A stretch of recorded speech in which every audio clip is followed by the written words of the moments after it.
നമസ്കാരം. ആദ്യം പ്രധാന വാർത്തകൾ.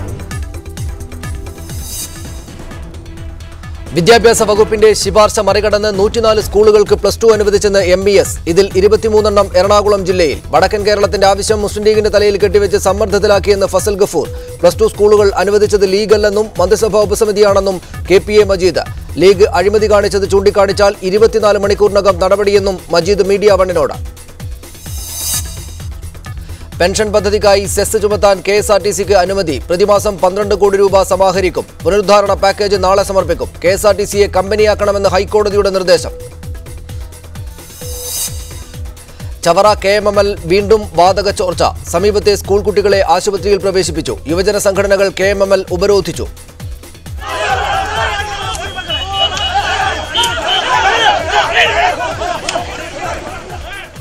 പോലീസിന് നേരെ കല്ലേറ്, ലാത്തിചാർജ്. സർക്കാർ അന്വേഷണം പ്രഖ്യാപിച്ചു. പ്രവർത്തനം നിർത്താൻ ആവശ്യപ്പെട്ടിട്ടും പ്ലാന്റ് പ്രവർത്തിച്ചത് ദുരൂഹമെന്ന് ഷിബു ബേബി ജോൺ. ഗസയിൽ ദീർഘകാല വെടിനിർത്തലിന് ഈജിപ്തിൽ ചർച്ച പുരോഗമിക്കുന്നു. ഗസയിൽ കൊല്ലപ്പെട്ടത് 419 കുട്ടികളെന്ന് യുനിസെഫ്. ആക്രമണങ്ങളെ ന്യായീകരിച്ച് ബെന്യാമിൻ നെതന്യാഹു. കേരള കോൺഗ്രസിനെ LDFിലേക്ക് പരോക്ഷമായി സ്വാഗതം ചെയ്ത് കോടിയേരി ബാലകൃഷ്ണന്റെ ലേഖനം. ദേശാഭിമാനി പത്രത്തിൽ വന്ന ലേഖനത്തിലാണ് കോൺഗ്രസ് ബന്ധം മാണി വിഭാഗത്തിന്റെ രാഷ്ട്രീയ ഭാവി തകർക്കുമെന്ന് കോടിയേരി വ്യക്തമാക്കുന്നത്. മാണി ഗ്രൂപ്പിന്റെ ആവശ്യവും UDF ശൈഥില്യവും എന്ന തലക്കെട്ടിലെഴുതിയ ലേഖനത്തിലാണ് ഭരണമാറ്റത്തിനായി CPIM നടത്തുന്ന രാഷ്ട്രീയ നീക്കങ്ങളുടെ വ്യക്തമായ സൂചന കോടിയേരി ബാലകൃഷ്ണൻ നൽകുന്നത്. കോൺഗ്രസ് ബന്ധം കേരള കോൺഗ്രസിന്റെ രാഷ്ട്രീയ ഭാവിക്ക് നല്ലതല്ലെന്ന് ചൂണ്ടിക്കാട്ടുന്ന ലേഖനത്തിലുടനീളം മാണി വിഭാഗത്തെ LDFിലേക്ക് സ്വാഗതം ചെയ്യുന്ന പരോക്ഷ സൂചനകളാണുള്ളത്. 50 വർഷത്തെ പാരമ്പര്യമുള്ള കേരള കോൺഗ്രസിന്റെ ഇപ്പോഴത്തെ തകർച്ചയ്ക്ക് കാരണം കോൺഗ്രസുമായുള്ള ബന്ധമാണെന്നും നയപരമായ ഈ പാളിച്ച മാണിക്ക് മുഖ്യമന്ത്രി സ്ഥാനം നഷ്ടമാക്കിയെന്നുമുള്ള പരാമർശങ്ങളും ലേഖനത്തിലുണ്ട്. നിയമസഭയിൽ വലിയ പ്രാതിനിധ്യമുള്ള പാർട്ടിയായിരുന്നു കേരള കോൺഗ്രസ്. എന്നാൽ കോൺഗ്രസിന്റെ നയങ്ങൾ ഏറ്റുപാടിയതോടെ പാർട്ടിയുടെ ബഹുജന അടിത്തറ തകർന്നു. മാണി വിഭാഗത്തെ ഇല്ലാതാക്കി അണികളെ കോൺഗ്രസിന്റെ ഭാഗമാക്കുക എന്ന തന്ത്രമാണ് ഉമ്മൻചാണ്ടി പ്രയോഗിക്കുന്നത്. ഇത് തിരിച്ചറിഞ്ഞ് രാഷ്ട്രീയ നിലപാട് വ്യക്തമാക്കാൻ KM മാണി തയ്യാറാകണമെന്നും ലേഖനത്തിൽ കോടിയേരി ആവശ്യപ്പെടുന്നു. ഏതായാലും മാണി വിഭാഗത്തിന്റെ മുന്നണി മാറ്റ വാർത്തകൾ സജീവ ചർച്ചയാകുന്നതിനിടയിലാണ് കോടിയേരിയുടെ ലേഖനം എന്നത് രാഷ്ട്രീയമായി ഏറെ പ്രസക്തമാണ്. മുന്നണി മാറ്റം KM മാണി പുറമെ നിഷേധിച്ചിട്ടുണ്ടെങ്കിലും ഇത് സംബന്ധിച്ച് പാർട്ടിക്കുള്ളിൽ ആലോചനകൾ ഏറെയാണ്. CPIM നിലപാട് വ്യക്തമാക്കിയതോടെ കേരള കോൺഗ്രസിന്റെ പ്രതികരണമാണ് ഇനി ഇതിൽ നിർണായകമാവുക. Media one, Thiruvananthapuram. മാധ്യമപ്രവർത്തകരും രാഷ്ട്രീയ നിരീക്ഷകരുമായ ശ്രീ PM മനോജ്, ശ്രീ സണ്ണിക്കുട്ടി അബ്രഹാം എന്നിവർ തിരുവനന്തപുരം സ്റ്റുഡിയോയിൽ, കോൺഗ്രസ് നേതാവ് ശ്രീ A ഷുക്കൂർ ആലപ്പുഴ സ്റ്റുഡിയോയിൽ, ശ്രീ PC ജോർജിനെ ടെലിഫോണിലും ഈ ചർച്ചയിൽ പ്രതീക്ഷിക്കുന്നു. ആദ്യം ശ്രീ PM മനോജ്, ദേശാഭിമാനിയിലെ കോടിയേരി ബാലകൃഷ്ണന്റെ ലേഖനം മുഴുവൻ വായിച്ചാൽ KM മാണിയെ കേരള മുഖ്യമന്ത്രിയായി കാണണം എന്ന അതിതീവ്ര ആഗ്രഹം വായനക്കാരന് മനസ്സിലാകും. എന്തുകൊണ്ടാണ് CPMന് കോടിയേരിക്ക് മാണിയെ മുഖ്യമന്ത്രിയായി കാണാൻ ഇത്രയേറെ ആഗ്രഹമുള്ളത്? അതിന്റെ രാഷ്ട്രീയം എന്താണ്? ആ ലേഖനം വളരെ കൃത്യമായിട്ട് പറയുന്നത് UDFിൽ നേരത്തെ ഘടകകക്ഷികളുടെ നേതാക്കളെ മുഖ്യമന്ത്രിയാക്കിയിരുന്നു. 50 വർഷമായി ഒരു പ്രാദേശിക കക്ഷിയുടെ ആയി തുടരുന്ന കേരള കോൺഗ്രസ്, അതിൻ്റെ നേതാവ് KM മാണിക്ക് മാത്രം അയിത്തം. അത് UDFിൽ, അതായത് 1964 കോൺഗ്രസ് പിളർന്ന് PT ചാക്കോവിൻ്റെ മരണശേഷം കോൺഗ്രസ് പിളർന്ന് KM ജോർജിൻ്റെ നേതൃത്വത്തിൽ കേരള കോൺഗ്രസ് രൂപീകരിക്കുമ്പോൾ അവർക്കുണ്ടായിരുന്ന MLA-മാരുടെ എണ്ണം 15. അത് കഴിഞ്ഞ് തൊട്ടടുത്ത തെരഞ്ഞെടുപ്പിൽ അവർക്ക് 24. ഇപ്പോൾ ഐക്യ കേരള കോൺഗ്രസ്സിൽ ഉള്ള MLA-മാരുടെ എണ്ണം 9. പിന്നെ വിഘടിത 2 ഗ്രൂപ്പുകളും ചേർത്താൽ 11. അപ്പോൾ കോൺഗ്രസിൻ്റെ കൂടെ നിന്ന് ഈ കേരള കോൺഗ്രസ് വളരുന്നത് പടവലങ്ങ പോലെയാണ്. രാജ്യത്ത് മറ്റ് പല സംസ്ഥാനങ്ങളിലും പ്രാദേശിക കക്ഷികൾ വളരെ പ്രമുഖമായ സ്ഥാനം നേടുമ്പോൾ കേരള കോൺഗ്രസ് അതിന് സാധിക്കാതെ 50-ാം വർഷവും വളരെ തിരിച്ച് വളർന്നുകൊണ്ടിരിക്കുകയാണ്, തിരിച്ചടി നേരിട്ടുകൊണ്ടിരിക്കുകയാണ്. ഈ അവസ്ഥ കേരള കോൺഗ്രസിൻ്റെ B ടീമായി മാറിയത് കൊണ്ടാണ്. അതിൽ നിന്ന് വ്യത്യസ്തമായ അവരുടെ മണ്ഡലത്തിൽ അവർക്ക് സ്വതന്ത്രമായ ഒരു നയരൂപീകരണം നടത്താൻ കഴിയാത്തത് കൊണ്ടാണ്. ആ നയരൂപീകരണം നടത്തിയാൽ അവർക്ക് ഈ അവസ്ഥ ഉണ്ടാവില്ല. UDFിൽ അവർക്ക് വളരെ മോശമായ അനുഭവമാണ് എന്നാണ് പ്രതിപക്ഷ കക്ഷിയുടെ നേതാവ് എന്ന നിലയിൽ സഖാവ് കോടിയേരി ബാലകൃഷ്ണൻ ലേഖനത്തിൽ വിശദീകരിച്ചിട്ടുള്ളത്. ശ്രീ സണ്ണിക്കുട്ടി അബ്രഹാം, വളരെ കൃത്യമായി സംക്ഷിപ്തമായി അദ്ദേഹം ആ ലേഖനത്തിലെ ആശയത്തെ അവതരിപ്പിച്ചിരിക്കുന്നു. താങ്കൾ കാണുന്ന രാഷ്ട്രീയം എന്താണ് ഇതിൽ? 50 വർഷമായി താഴോട്ടാണ് KM മാണിയുടെ പാർട്ടി, കേരള കോൺഗ്രസ് പാർട്ടി വളർന്നുകൊണ്ടിരിക്കുന്നത്. KM മാണിയാണെങ്കിൽ കേരളത്തിന്റെ മുഖ്യമന്ത്രിയാകാൻ സർവ്വഥാ യോഗ്യനുമാണ്. എന്തുകൊണ്ട് UDF മുഖ്യമന്ത്രിയാക്കുന്നില്ല? കേരള കോൺഗ്രസിന്റെ ഇക്കാര്യത്തിലെ നിലപാട് തുറന്നു പറയണം എന്നാണ് കോടിയേരി ബാലകൃഷ്ണൻ ആവശ്യപ്പെടുന്നത്. ഈ നീക്കത്തിന്റെ പിന്നിൽ എന്താകും CPM ഉദ്ദേശിക്കുന്നത്?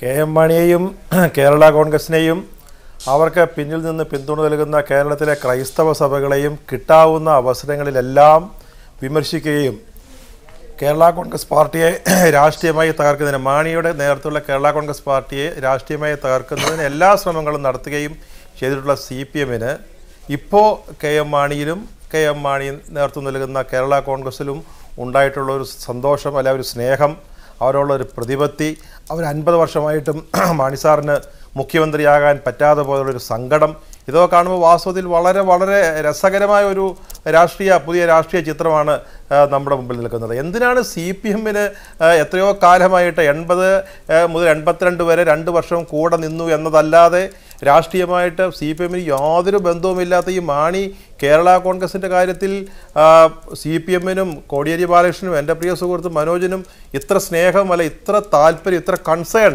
എന്താണെന്നുള്ളത് എനിക്ക് അത്ഭുതം. എങ്കിൽ ഈ കൺസേൺ എന്തുകൊണ്ട് CPI എടുക്കുന്നില്ല? CPI കുറേ കാലമായിട്ട് ഈ ഇടക്കാലത്ത് കോൺഗ്രസിനൊപ്പം UDF, അന്നത്തെ UDF എന്ന് പറയാൻ പറ്റില്ലെങ്കിലും അന്നത്തെ ജനാധിപത്യ മുന്നണിയിൽ നിന്നുവെങ്കിലും ആ പാർട്ടിക്ക് ഒരു മുഖ്യമന്ത്രി സ്ഥാനം കിട്ടിയത് കോൺഗ്രസിൻ്റെ കൂടെ നിന്നപ്പോഴാണ്. ഇവരുടെ കൂടെ നിന്നപ്പം ഏതൊരു പരിഗണനയാണ് CPIക്ക് നൽകിയിട്ടുള്ളത്, മറ്റ് ഘടകകക്ഷികൾക്ക് നൽകിയിട്ടുള്ളത്? ആ 2 ഘടകകക്ഷികൾ CPMൻ്റെ ഒരു കരുതലും സ്നേഹവും കൊണ്ട് അവിടുന്ന് കഴിഞ്ഞ 5 വർഷത്തിനുള്ളിൽ പാർട്ടി മുന്നണി വിട്ട് പോവുകയാണ് ഉണ്ടായത്. എന്നിട്ടും അവരുടെ ഒന്നും കാര്യത്തിൽ ഒപ്പം നിൽക്കുന്ന തനിക്ക് CPMന് വേണ്ടി ചാവേറായി പണിയെടുത്തിട്ടുള്ള ആളുകളുടെ കാര്യത്തിൽ ഇല്ലാത്ത ഒരു വലിയ സ്നേഹം ഇപ്പോൾ CPMന് കേരള കോൺഗ്രസിനോട് കാണുന്നത് വാസ്തവത്തിൽ അതിൻ്റെ രഹസ്യം എന്താണെന്ന്, ഇന്നത്തെ ലേഖനത്തിൻ്റെ പിന്നിലെ രഹസ്യം എന്താണെന്ന് അത് വായിക്കുന്നവർക്കറിയാം. ഈ രാഷ്ട്രീയ സംഭവവികാസങ്ങൾ കണ്ടുകൊണ്ടിരിക്കുന്ന കേരളത്തിലെ സാധാരണ ജനങ്ങൾക്കും അറിയാം. തിരിച്ചു വരാം താങ്കളിലേക്ക്. ശ്രീ PC ജോർജ്, രാഷ്ട്രീയ ശത്രുപക്ഷത്ത് നിൽക്കുന്ന കോടിയേരി ബാലകൃഷ്ണന് പോലും KM മാണിയെ കേരളത്തിന്റെ മുഖ്യമന്ത്രിയായി കാണണം എന്ന ആഗ്രഹമുണ്ട്. അദ്ദേഹത്തിന്റെ പാർട്ടിക്ക്, താങ്കൾ ഉൾക്കൊള്ളുന്ന കേരള കോൺഗ്രസ് പാർട്ടി അത് അർഹിക്കുന്നുണ്ട് എന്ന് ഉറപ്പിച്ചു തന്നെ പറയുന്നു പാർട്ടി മുഖപത്രത്തിൽ കോടിയേരി ബാലകൃഷ്ണൻ. എല്ലാവർക്കും ഇക്കാര്യത്തിൽ സമവായമുണ്ടായിരിക്കെ KM മാണി മുഖ്യമന്ത്രിയാകാൻ സർവ്വതാ യോഗ്യനാണെന്ന് മാത്രമല്ല അദ്ദേഹം മുഖ്യമന്ത്രി ആകേണ്ടയാളാണ് എന്ന് പ്രതിപക്ഷത്തു നിന്ന് പോലും ആളുകൾ പറയുന്ന സാഹചര്യത്തിൽ എന്തുകൊണ്ടാണ് കേരള കോൺഗ്രസ് സ്വന്തം പാർട്ടിയുടെ നേതാവിനെ മുഖ്യമന്ത്രിയാക്കാനുള്ള ബോധപൂർവമായ ശ്രമങ്ങൾ നടത്താത്തത്? അല്ലെങ്കിൽ അത്തരം ശ്രമങ്ങൾ നടക്കുന്നുണ്ടാകുമോ, അത് പുറത്തേക്ക് പറയാറായിട്ടില്ല എന്നതാണോ അവസ്ഥ? അല്ല, ഇപ്പോ നമ്മൾ ഓരോ വ്യക്തികളും പറഞ്ഞ അഭിപ്രായം കേൾക്കുമ്പോൾ അവരുടെ മനസ്സിലെ രാഷ്ട്രീയം മനസ്സിലാവുമല്ലോ. ഇപ്പൊ സണ്ണിക്കുട്ടി പറഞ്ഞുകൊണ്ടിരുന്നപ്പോ അദ്ദേഹം ഒരു കോൺഗ്രസ്സുകാരനാണ്, ഏത് വ്യക്തിക്ക് അറിയില്ലാത്ത മാണി സാറിനുള്ള സ്നേഹം സണ്ണിക്കുട്ടിക്ക് അങ്ങ് ഒഴുകുക. പക്ഷെ മുഖ്യമന്ത്രി സാറെന്ന് പറയുമ്പോൾ മനപ്രയാസമാണ്. എന്താ അർത്ഥം? ആള് കോൺഗ്രസ്സുകാരനാണ് സണ്ണിക്കുട്ടി, അല്ല എന്താ? CPMന്റെ പാർട്ടി അവിടെ ലൈൻ ഏത് സ്വീകരിക്കണമെന്ന് അവരാ തീരുമാനിക്കും. കേരള കോൺഗ്രസിന്റെ രാഷ്ട്രീയം ഏത് സ്വീകരിക്കണമെന്ന് ഞങ്ങൾ കേരള കോൺഗ്രസ്സുകാർ തീരുമാനിക്കും. സണ്ണിക്കുട്ടിയെ പോലുള്ള ആളുകൾ മറ്റാളുകൾ പറയുന്ന ഉപദേശത്തിന്റെ അടിസ്ഥാനത്തിലല്ല അതൊന്നും. ഇന്ന് ഒരു പത്രത്തിൽ വലിയ വാർത്തയായിരുന്നു, മേനൻ സാറിനെ വിളിച്ച് കർദിനാൾ ശാസിച്ചെന്ന്. ആ വാർത്ത വായിച്ചാൽ വായിക്കുന്ന പൊട്ടന്മാർ വിചാരിക്കും മാണി സാർ ഉടനെ പേടിച്ചു എന്ന്. ഞങ്ങളുടെ പാർട്ടി നേതാക്കന്മാരെ ശാസിക്കാൻ ഒരു പിതാക്കന്മാരും തയ്യാറാവില്ല. ആ ആനഞ്ചേരി പിതാവ് ഒരിക്കലും തയ്യാറാവില്ല. ഇങ്ങനെ അബദ്ധങ്ങളൊക്കെ അതിന്റെ ആ പത്രത്തിന്റെ റിപ്പോർട്ടറുണ്ട്, അവൻ പക്കാ കോൺഗ്രസ്സുകാരന്.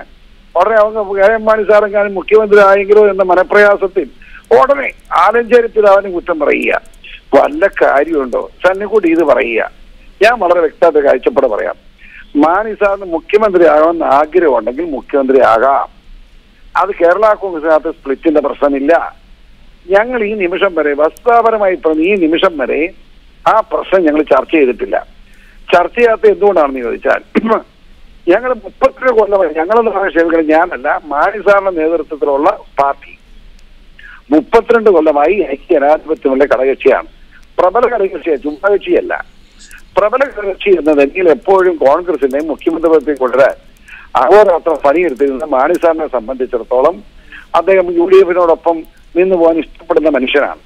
പക്ഷേ ഒരു കാര്യമുണ്ട്, ഈ ഒരു 1.5 കൊല്ലത്തേക്ക് 50 കൊല്ലക്കാലം പാരമ്പര്യമുള്ള MLA ആയ നിയമസഭ എല്ലാ വകുപ്പും പഠിച്ചിട്ടുള്ള മാണി സാറിനെ പോലെ ആളിന് ഒരു 1.5 കൊല്ലം മുഖ്യമന്ത്രി കൊടുക്കാനാണെങ്കിൽ ഇത്ര വിഷമം കൊടുത്താൽ നീ കത്തുപോവോ? എനിക്ക് മനസ്സിലായില്ല. ഞാനാണ് കോൺഗ്രസ്സുകാരനെങ്കിൽ മാണി സാറിന് മുഖ്യമന്ത്രി കൊടുക്കണമെന്ന് പറയായിരുന്നു. ഞാൻ കോൺഗ്രസ്സുകാരനല്ലാത്തതുകൊണ്ട് എനിക്കത് പറയാൻ സ്വാതന്ത്ര്യമില്ല. പക്ഷെ എൻ്റെ അഭിപ്രായം അതാണ്. അതിന് മാറി നിൽക്കാൻ പറ്റില്ല എന്ന് വിചാരിച്ച് ഞങ്ങൾ മുഖ്യമന്ത്രി കിട്ടണമെന്ന് പറഞ്ഞാൽ വഴക്കനുമില്ല. അയ്യോ ഞങ്ങളെ മുഖ്യമന്ത്രി ആക്കണേ, ഞങ്ങൾ ആരോടെങ്കിലും പറഞ്ഞോ? ഇല്ലല്ലോ, ഞങ്ങൾ പറഞ്ഞിട്ടില്ലല്ലോ. മാണി സാർ വല്ലവരും പറഞ്ഞു. ശ്രീ പി സി ജോർജ്, അങ്ങനെ കോൺഗ്രസിന് കൊടുക്കാൻ എന്താണ് മടിയെന്ന് താങ്കൾ ചോദിക്കുന്നു. കോൺഗ്രസ് കൊടുക്കാൻ തയ്യാറാകുന്നില്ല. സർവ്വതായോഗ്യനായിട്ടുള്ള കെ എം മാണിയെ മുഖ്യമന്ത്രിയാക്കാൻ ആ പാർട്ടി ഉദ്ദേശിക്കുന്നില്ല എന്ന് കരുതുക. അങ്ങനെയെങ്കിൽ കെ എം മാണിയുടെ പാർട്ടി തന്നെയല്ലേ ഇക്കാര്യത്തിൽ മുൻകൈയെടുക്കേണ്ടത്? അത്തരം ശ്രമങ്ങൾ ഉണ്ടാകാത്തത് എന്തുകൊണ്ടാണ് നിങ്ങളുടെ ഭാഗത്ത് നിന്ന്? വല്ലപ്പോഴുമൊക്കെ കെ എം മാണി സാർ മുഖ്യമന്ത്രി സ്ഥാനത്തിന് സർവ്വതായോഗ്യനാണല്ലോ എന്ന് പ്രസ്താവന ഇറക്കുക എന്നതല്ലാതെ പ്രതിപക്ഷത്ത് നിന്ന് പോലും ഇങ്ങനെ വാദിക്കപ്പെടുന്ന ഒരാളെ മുഖ്യമന്ത്രിയാക്കാനുള്ള ശ്രമം പാർട്ടിയുടെ ഭാഗത്തു നിന്ന് സജീവമായി ഉണ്ടാകാത്തത് എന്തുകൊണ്ടാണ്? അല്ല, ഞങ്ങളുടെ പാർട്ടി അത് ചർച്ച ചെയ്തിട്ടില്ലെന്ന്. ഞങ്ങളുടെ പാർട്ടി അത് ചർച്ച ചെയ്യണം ഞങ്ങൾക്ക് തോന്നിയിട്ടില്ല. പാർട്ടിയുടെ ഗവൺമെന്റ് ചോദ്യം ചെയ്യുമ്പോൾ ചർച്ച ചെയ്യും. 50-ാം വാർഷികമല്ലേ കേരള കോൺഗ്രസ് ജനിച്ചിട്ട് 50-ാം വാർഷികം ആഘോഷിക്കുകയാണ്. അതിന്റെ വാർഷികാഘോഷ പരിപാടികളുടെ പ്രോഗ്രാമിലാണ് ഞങ്ങളുടെ കേരള കോൺഗ്രസ് പാർട്ടി ലീഡർഷിപ്പ് മുഴുവൻ. ഇതിപ്പോ ഇങ്ങനെ വന്നിരിക്കും. കോടിയേരിയെ പോലുള്ള സീനിയറായ കമ്മ്യൂണിസ്റ്റുകാരൻ അത് പറഞ്ഞത് ഞങ്ങളോടുള്ള സ്നേഹം കൊണ്ട് മാത്രമല്ല, അവരുടെ നിലനിൽപ്പിന് ഞങ്ങളെക്കൂടെ കിട്ടുന്ന ഗുണകരമാണെന്ന് കണ്ടിട്ടാണെന്ന് കരുതുന്ന ആളാണ് ഞാൻ. അല്ലാതെ ഇപ്പം CPM-ന്റെ കോടിയേരി ബാലകൃഷ്ണൻ വിളിച്ചു തന്നുകൊണ്ട് ചാടി അങ്ങോട്ട് ചെല്ലണം എന്നൊന്നും അഭിപ്രായം ഞങ്ങൾക്ക് ആർക്കില്ല. കോടിയേരി ബാലകൃഷ്ണൻ അങ്ങനെ അഭിപ്രായം പറഞ്ഞ് കേരളത്തിന് പ്രത്യേക രാഷ്ട്രീയ സാഹചര്യത്തിൽ CPM-ന് ഗുണകരമായ രാഷ്ട്രീയ സാഹചര്യം ഉണ്ടാക്കാൻ മാണി സാറിന്റെ നേതൃത്വത്തിലുള്ള കേരള കോൺഗ്രസ് കൊള്ളാം എന്ന് പറഞ്ഞിരിക്കുന്നതേ ഉള്ളൂ. ധരിച്ചു എല്ലാം കൂട്ടി എല്ലാ പാർട്ടിയും അങ്ങനെ പറയട്ടെ ഞങ്ങളെ പറ്റി. അത് കേൾക്കുമ്പോൾ ഞങ്ങൾക്ക് ഒരു സുഖമില്ലേ? തീർച്ചയായും. ഞാൻ ഒരു നിമിഷം താങ്കളിലേക്ക് വരാം. Shri PC George, Shri A. Shukoor Congress നേതാവ് ആലപ്പുഴ സ്റ്റുഡിയോയിലുണ്ട്. ശ്രീ A. ഷുക്കൂർ, 1.5 വർഷം ഇനി ബാക്കിയുണ്ട്. ഇത്രയും കാലം കോൺഗ്രസിന് വേണ്ടി UDF-ന് വേണ്ടി പ്രവർത്തിച്ച കേരളത്തിലെ തന്നെ ഏറ്റവും പ്രധാനപ്പെട്ട മുതിർന്ന രാഷ്ട്രീയ നേതാക്കളുടെ ഒരാളായ KM മാണിക്ക് പ്രതിപക്ഷത്ത് നിന്ന് പോലും ഇതാണ് നീതി എന്ന ആവശ്യം ഉയർന്നിട്ട് പോലും എന്താണൊരു ബുദ്ധിമുട്ട് മുഖ്യമന്ത്രി സ്ഥാനം കൊടുത്താൽ എന്ന് ശ്രീ PC ജോർജ് ചോദിക്കുന്നുണ്ട്. KM മാണിയെ UDF മുഖ്യമന്ത്രിയാക്കണം, ആക്കിക്കൂടെ എന്ന കോടിയേരി ബാലകൃഷ്ണന്റെ ചോദ്യത്തിന് എന്ത് മറുപടിയാണ് കോൺഗ്രസ് നൽകുക?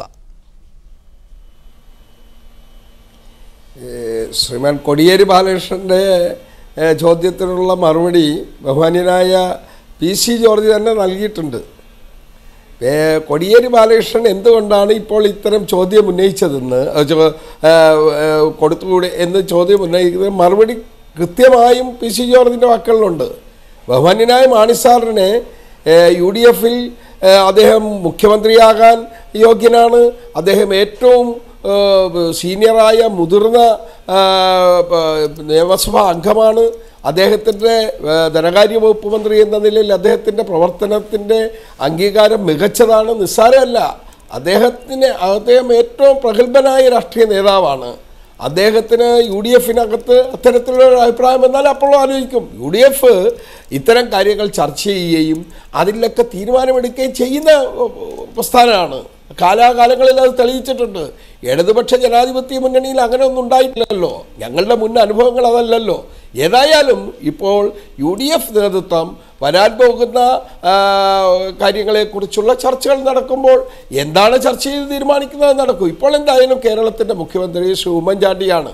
ഉമ്മൻചാണ്ടിയുടെ നേതൃത്വത്തിലുള്ള ഭരണനിർവഹണത്തെ ഏതൊക്കെ രീതിയിൽ തകർക്കാം, ഏതൊക്കെ രീതിയിൽ അതിനെ ജനമധ്യത്തിൽ ആക്ഷേപിക്കപ്പെടാം, ആ തരത്തിലുള്ള എല്ലാ ഹീനമാർഗങ്ങളും സ്വീകരിച്ച CPM-ഉം അല്ലെങ്കിൽ LDF-നും അതിൽ നിന്ന് പിൻവാങ്ങേണ്ടി വന്ന ഗതികെട്ട അവസ്ഥയാണ് ഉണ്ടായത്. എന്തായാലും അത്തരമൊരു സാഹചര്യത്തിൻ്റെ ഭാഗമായിട്ട് മാത്രമേ ഇപ്പോൾ കോടിയേരിയുടെ ഈ പ്രസ്താവനയെ കാണാൻ കഴിയൂ.